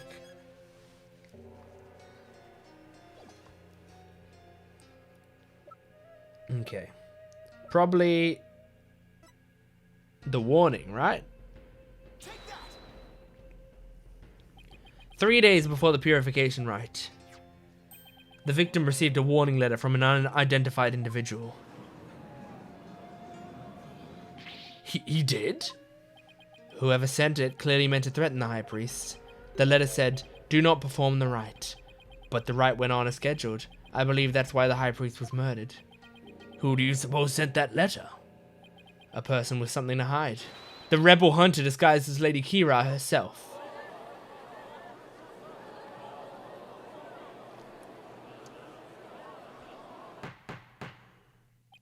Peace? I don't understand. I had heard the Lady Kira has been in the news of late only hunted rebels. If so, why would she have killed the High Priest? Excellent question. Maybe it would help to think of it this way. What if the High Priest had secretly been a rebel? The High Priest? He couldn't possibly have been a rebel. The High Priest, a devout follower of Kudainism, a rebel? Do you even comprehend the blasphemy of what you speak? Well, do you? I too found it hard to believe at first. But as I continued my investigation, it started to become more and more plausible. The third party was a rebel hunting Lady Kira, and the High Priest was a rebel. Your mockery of Kudainism. No. Of Kingdom of Kudain itself knows no bounds. Whoops. That shameless Pokemon lawyer, he's making a mockery of our religion. As a faithful Kudainist, I take issue with these claims, and I am loath to admit them into today's proceedings. I don't like where this is going. The defense's claims are but vile blasphemy, tantamount to spitting on the Holy Mother. Is it really that big of a deal, Maya? Abbot in me was a distinguished monk, and very well respected too, so, yeah. Ugh, please don't let this turn into an international incident. But fear not, good people of Kudain. The rantings of this putrid-brained lawyer who seeks to sully the soul of the deceased shall come to no avail once I conclude these last rites. The prosecution's assertion that the accused killed the victim remains unchanged. But the victim was stabbed in his abdomen. How is that possible when he had his back turned toward Miss Faye? Someone must have killed him. Someone else must have killed him. Are you sure about that?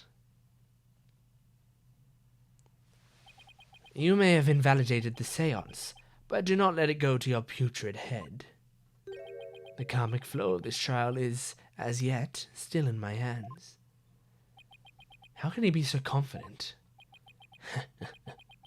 Something has occurred to me, you see.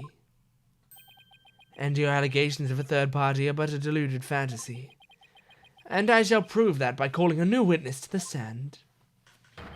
An eyewitness who will deliver a definitive answer that will dispel the defense's doubts. An eyewitness. Very well. Let us call this eyewitness to the stand. Oh, it's the man. It's the man with the beard? Yeah. It's him again. Well now, he has to be the shaggiest witness I've ever laid eyes upon. Please state your name and occupation. Oh, I'm, that's so-and-so whatchamacallit. Huh? Huh?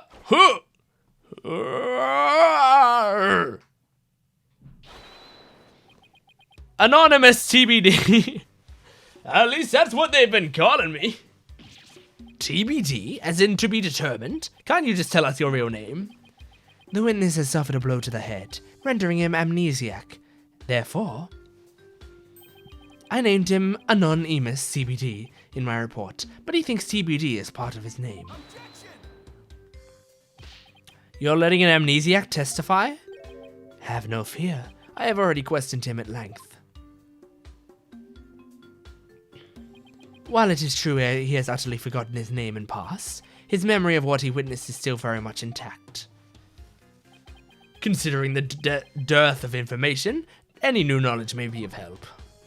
Therefore, I will permit his testimony. Now, Mr. Remus, please tell us what you saw.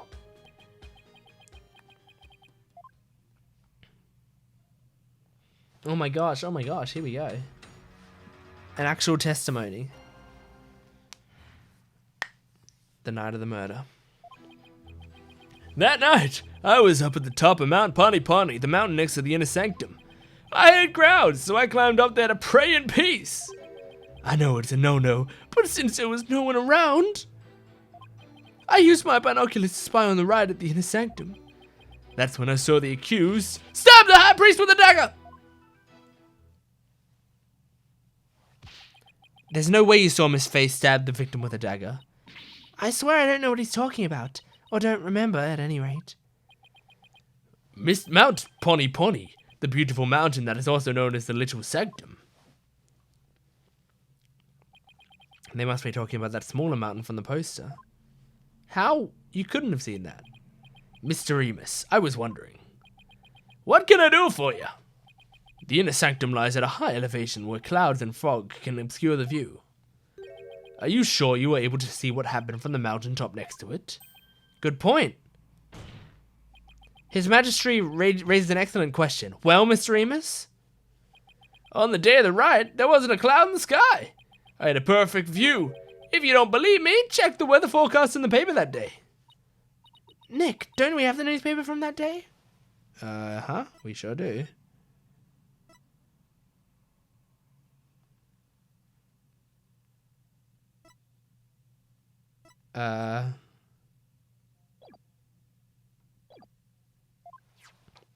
Yeah, let's take a look. Okay. Clear, calm skies. Huh, it does say clear, calm skies, does it? Calm, clear skies, doesn't it? See? Told you so! Alright, cool, they added it. Nice.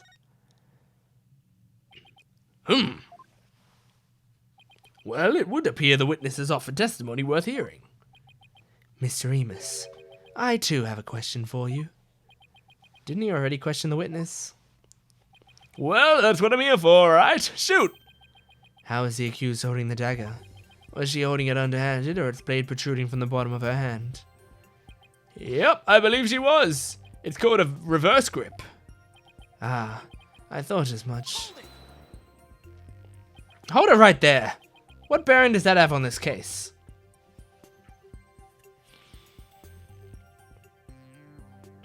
Cease your interruptions, you putrid-headed lawyer. Do you not see the significance in how the blade was held? Why didn't you enlighten me, oh enlightened one? Because of fingerprints? I knew you were a fool. I can already picture you in your next life. Next life? Yes, after your soul writhes for centuries in the pits of hell. You shall be reborn as a witness sea urchin, with barbs limited to your posterior. You shall live a short, inconsequential life, only to be brutally devoured by a sea otter. That was a bit excessive. I simply asked what the dagger grip had to do with the case. Now, pay attention. How the accused held the dagger is of vital importance. With such information, we can infer exactly what action she took. You were saying that the victim was killed while he had his back to the accused? Is that correct? Yes. As such, the accused's dagger grip tells us something very important.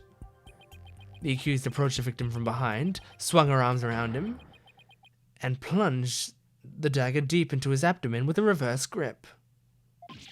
What? Thus, Mr. Emus's testimony clears up any doubts that might remain. And it coincides with her benevolence's insight as well. This is a disaster. I thought I'd blown those insights out of the water, but now they're back to haunt me. Now then, the defense may cross-examine the witness. Alright, well, my first thought is that the mountains, there's a low mountain and a high mountain, and then there's a curtain also blocking vision. So there's no way you could have seen it with binoculars. No way. That night, I was up at the top of Mount Pony Pony, the mountain next to the Inner Sanctum. I hate crowds, so I climbed up there to pray in peace.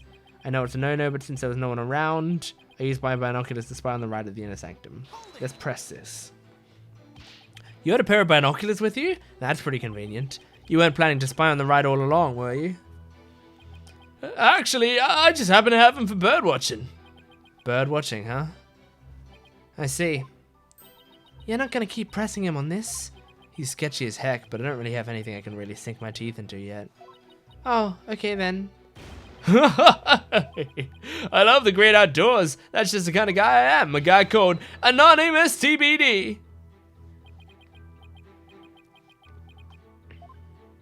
He's, really starting to get on my nerves. As I looked through my binoculars, I couldn't believe what was unfolding before me. That's when I saw the accused stab the high priest with the dagger. Okay, I'm gonna save it first, and then I'll try the objection that makes sense in my mind. Because in my mind, you're trying to do that with this kind of distance. Objection! Damn it! Really? Anything come to mind? Judge says nothing. Well, did the defense have something he would like to say? I've saved it, so what I'm gonna do is try again with a different statement, right?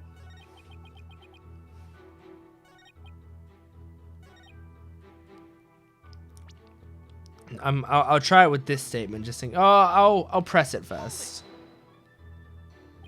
Are you sure you're not mistaken, Miss Emus? Was it really Mount Pony Pony that you climbed? Oh, I'm sure of it. It was a really Pony Pony-ish mountain. What does that even mean? You know, now that I think about it, it was a mighty fine view. Right, okay. I'm going to try it here. I've saved it, so if I fail, I fail, whatever. But I want to try it. I failed. Great. That's just wonderful.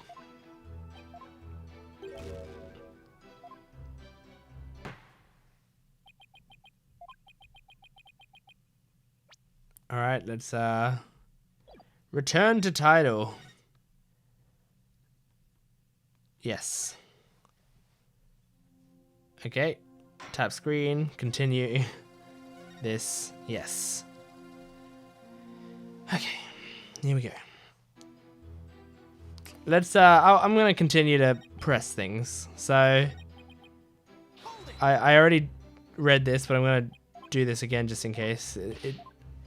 Sometimes you have to press every statement, and I want to make sure this save file has pressed every statement.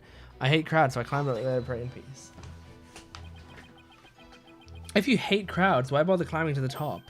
Couldn't you have just as easily prayed at the bottom of Mount Pony Pony? Wrong, bucko! It's a once-a-year epic event. I wanted to pray as close to the actual thing as possible. If you're so gung-ho about it, why didn't you go pray at the Plaza of Devotion? Like I said, I hate crowds. I wanted to pray in peace. Oh, Holy Mother. Why do I only get the annoying ones? And my burning faith demands that I climb up the mountain closest to the Inner Sanctum. Also,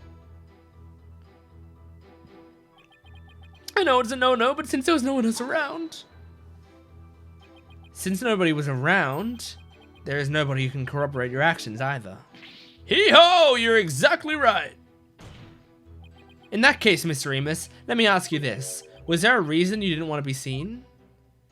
About that. If you get caught climbing the surrounding mountains on the day of the rite, you can get in big, big trouble. That's it? Yeah, it's totally embarrassing getting yelled at when you're a grown-up. Yeah, you're a real grown-up, alright. And since nobody was around, I lost all inhibition and I use my binoculars to start and spy on the right. Let me roll on through here. Ha ha ha, anonymous ETD. It's really starting to get on my nerves. Well, you shouldn't have seen the accused stab the priest with a dagger, right? You should have seen... Oh no, you would have, I think. Wait, but she wasn't holding the dagger. Right? She can't have been, because it was in the vision. Did you really see what you say you did? Are you saying I'm lying about this? Well, I'm not. It's etched permanently into this old noggin. But I didn't do what you say I did. I didn't even get a chance to touch the dagger on the day of the rite. What do I know of that? All I know is what I saw. I've never even seen you before in my life. What possible reason could I have to lie? I didn't expect there to be any witness way up there. But I don't remember doing that at all. I know. I have a feeling the witness is lying. There has to be an inconsistency somewhere in his testimony. I should take another look at the court record. Okay. Well, there is an inconsistency, but the game won't let me deliver that, so maybe there's another one. So do we have the dagger in evidence?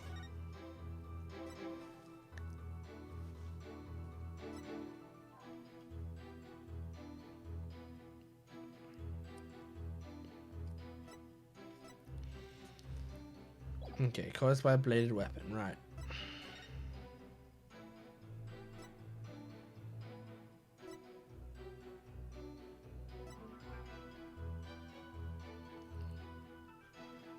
See, confront me, man. It's fine. That's fine. That seems all fine.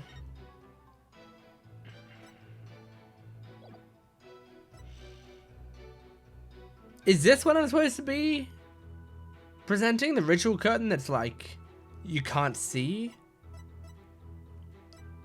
Like, is that what they mean?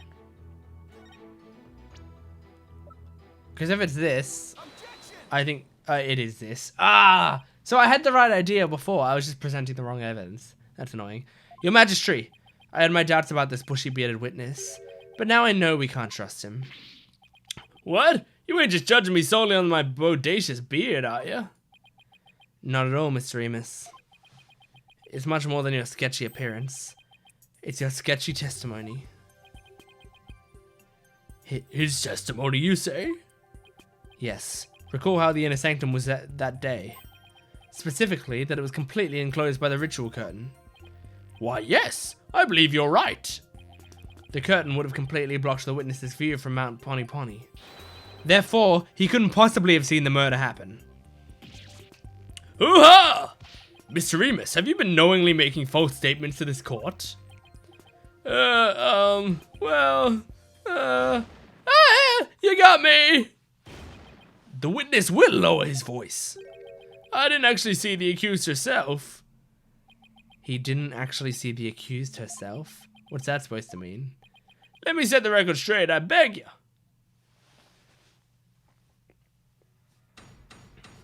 My goodness. I mean, you're going to jail after doing a testimony that much of a lie. I saw their shadowy silhouettes projected against the ritual curtain. The figures were created by the light of the full moon on that clear and still night. She was just a shadow, but I could tell that it was the accused, reverse gripping that dagger. Real great. Shadows? That's what you saw? That's right! I could see what was going on by the shadows projected onto the ritual curtain. In the future, Mr. Remus, I would rather you offer up accurate testimony from the start. Forgive me, my main man, Mr. Magistrate. Chalk it up to my fuzzy memory. Okay, sorry. Just saving it real quick. Okay. Though he saw but shadows, it is still a valuable testimony. You have to be kidding me. What are we gonna do now, Nick? All I can think of is to look for inconsistencies between the actual right and what Mr. Emus says now. Now then, the defense may cross-examine the witness once more. Cross-examination. Cross-examination. So they're shadowy silhouettes. So, what you saw was simply shadows? That's right! Those shadowy figures on that bright white curtain! They showed through plain as day! I could see everything that happened! But Miss Fay and Abbott and me were at the top of the mountain late at night. The only light up there was coming from our four small lanterns. How could the shadows have been projected that clearly onto the curtain? No wonder people harp on you lawyers. You're always so dang skeptical. The lanterns weren't the only source of the light, you know. The figures were created by the light of the full moon on that clear and still night. You claim to have seen shadowy figures that were projected on the ritual curtain, but did you really see them, Mr. Remus? Of course I did! The bright moonlight projected them onto that curtain, clear as day. It was like watching a scene out of a horror movie from my front row seat in Mount Pompeii. Poni. I guess the moon does shine a bit brighter when you're way up there. Maya, do you recall how bright the moon was that night? I remember that there weren't any clouds, and that the moon was definitely out. But I don't remember if it could cast any shadows. Okay, thanks. We can't deny that the moon was really bright, which means it's possible that it was bright enough to cause shadows to appear. Ha ha ha ha ha! I remember it just like it happened. She used just the shadow, but I could tell it was Q's reverse gripping that dagger. Hang on. How do you know it was Miss Faye if all you said was shadows? All you saw was shadows. It was that little bun on top of her head. Didn't need to see her face. That distinctive bun's that Bob's a dead giveaway. Never underestimate my king's sense of observation. Now that's a funny haircut. Oops. It's not nice to make fun of a girl's hairstyle. I like my hair this way. Besides, you don't want to talk, you Sasquatch. You're not into this wild, manly look I'm sporting? Shows what you know, little girl. Nick, isn't that some kind of crime you can charge him with? I'm afraid it doesn't work that way. Now he claims he only saw shadows? His testimony is sketchy written all over it. And there must be an inconsistency in there somewhere. Yep. Was he really watching everything from Mount Bonnie Bonnie? If so, then I should see how his testimony lines up with the conditions of the rite. The conditions of the rite. So there's a full moon. 3-part ceremony held when the moon is directly over the summit of Mount Bonnie Bonnie. It's directly over. So the shadows it casts would be downward, right? Is that what it's saying? Because if it's directly over... If it's directly over, it has to cast downward. You saw a silhouette projected by the moonlight? Sorry, but that's just not possible. What do you mean? How is it not possible that it was totally possible? That is impossible. I think I'm going to need a logicalese translation on that. Let's take a look at this rite guide, shall we, Mr. Amos? The rite is held when the moon is directly over the summit of Mount Bonnie Bonnie. So if the moon was shining from the west, any shadows would have been cast eastward. But Mr. Amos was standing to the west of the Inner Sanctum on Mount Bonnie Bonnie. Oh, holy mother. That's right. Our witness here couldn't have seen any shadowy figures on that curtain. No way! Perhaps it was the sacred flames of the lanterns that can cast shadows he saw. I'm afraid not. I inspected them during my investigation, but the flames were too small to cast the crisp, distinct figures Mr. Amos claims to have seen. But I didn't see those silhouettes, really. But how could he, Nick? Maybe it was someplace where they were visible. Wait, don't tell me. Your Majesty, Mr. Amos really did see those shadows. If Mr. Amos really did see those shadows, it brings a brand new fact to light. And that would be? The brand new fact that comes to light if Mr. Amos really did see those shadows is... he was somewhere else. He wasn't where he claimed to be at the time of the murder.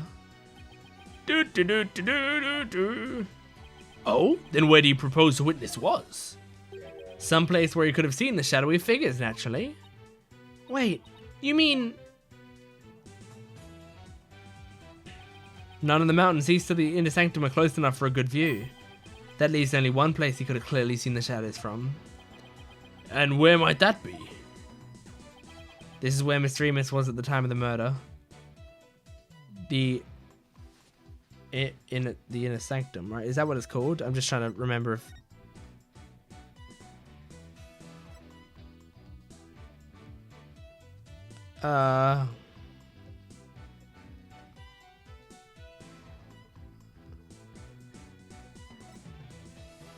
Right, the moon is directly over the summit of Mount Bonnie Bonnie, which means it was... I see what they were saying.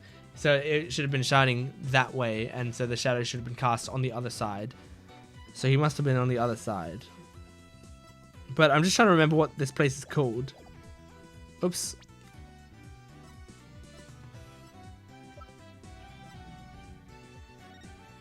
Like there's all that. Does it have the... Yeah, okay, it is the Inner Sanctum. He's at the Inner Sanctum. Mr. Amos was at the Inner Sanctum, just outside the curtain on the east side. That's the only place from which he could have seen the shadowy figures. Ooh-ha! Really? Wow, I didn't even think of that.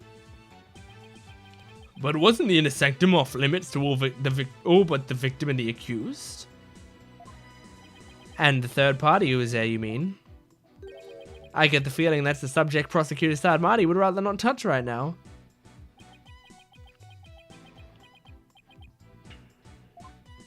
Ah, you mean? That's right. This witness was at the scene of the crime, which means he is the mysterious third party we saw during the divination seance. He could have been the one who dressed as Lady Kira and killed the High Priest.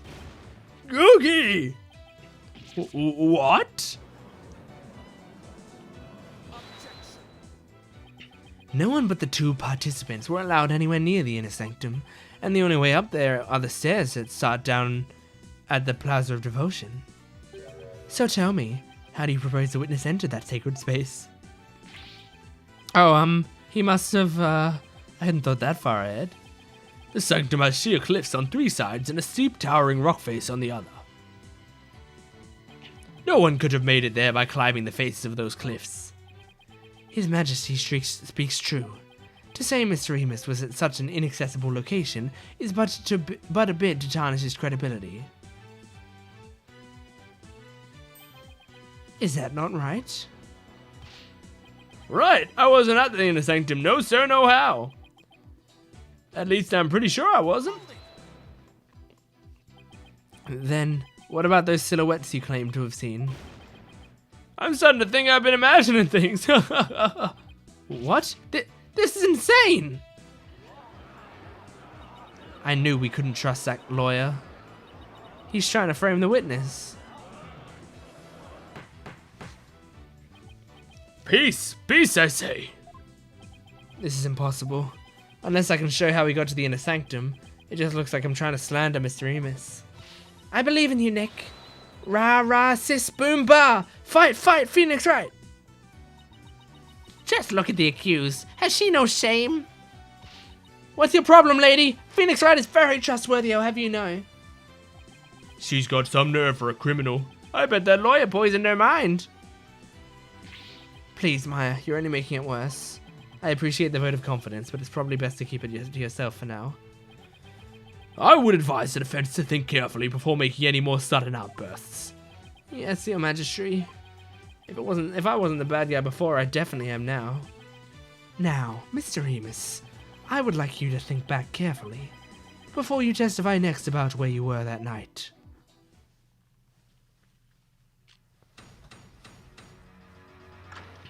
Witness testimony. I wasn't at the Inner Sanctum. I was never at the Inner Sanctum, I tell you.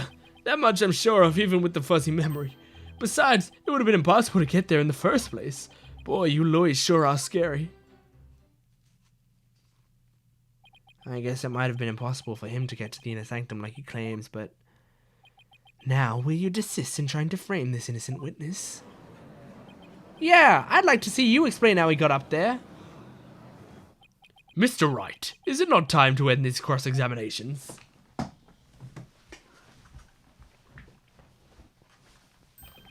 A moment of desperation leads to 100 million years of torment. It means that for each moment a sinner spends struggling to deny their sins, 100 million years of torment are added to their time in hell. Kurianism is the strictest religion ever.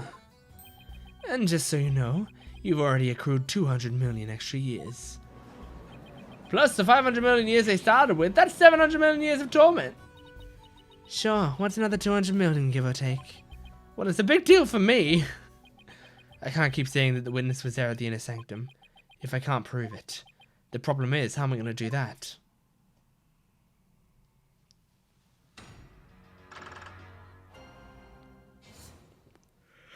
Okay, it's, I wasn't at the Inner Sanctum, I tell ya. That much I'm sure of, even with the fuzzy memory. Besides, it would have been impossible to get there. So I'm going to press this first. Huh. I wonder if it really was impossible for you to get to the Inner Sanctum. If you have something to say, just say it. Couldn't there have been another way to get there? A way that wouldn't attract attention? Nope, there isn't. Which means there is. Perhaps the defense would share its theory with us. I don't even have a wild guess, let alone a theory, though. Time to reach into my bag of bluffs. To reach the Inner Sanctum without attracting any attention? He fell from the sky. Maybe he fell from the sky. The lawyer thinks he's a comedian now. I was wondering what crazy theory you would propose next. Well, defense, let's hear it. Mr. Remus could have, parachuted down. We already know the weather was clear, and there was no wind to speak of. Perfect weather for skydiving, I'd say.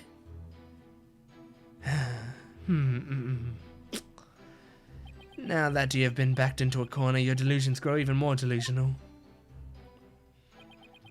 The Inner Sanctum is on a tiny ledge upon a sheer cliff of 2,000 meters tall. One misstep and a skydiver would soon find themselves in the Twilight Realm. Yeah, I don't care how still the wind was, even I couldn't have made that jump. Wait, what's this building on top of the Sacred Mountain? That is the Royal Penitentiary number 4. Alright, Princess Rafa mentioned there was a prison up there. How do you get your prisoners up there anyway? By helicopter, but only with authorization from the Minister of Justice. He is the only one who can approve flights that pass over the Inner Sanctum. Nice.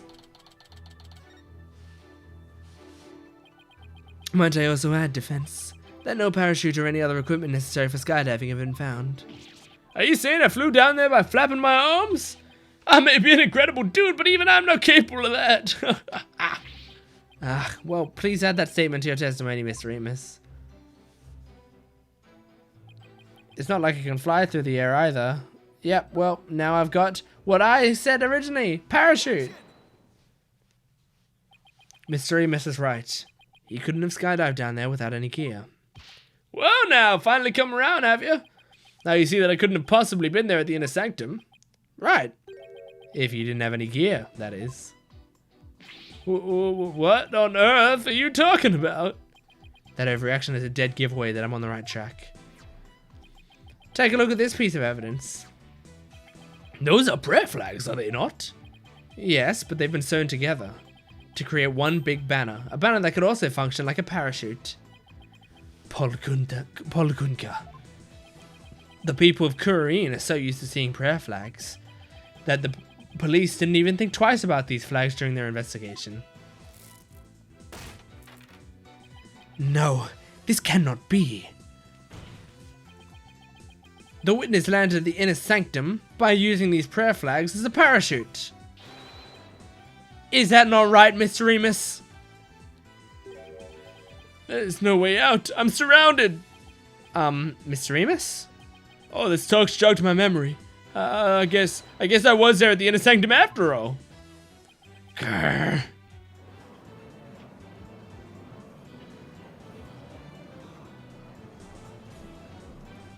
As I suspected, there were 3 people there that night.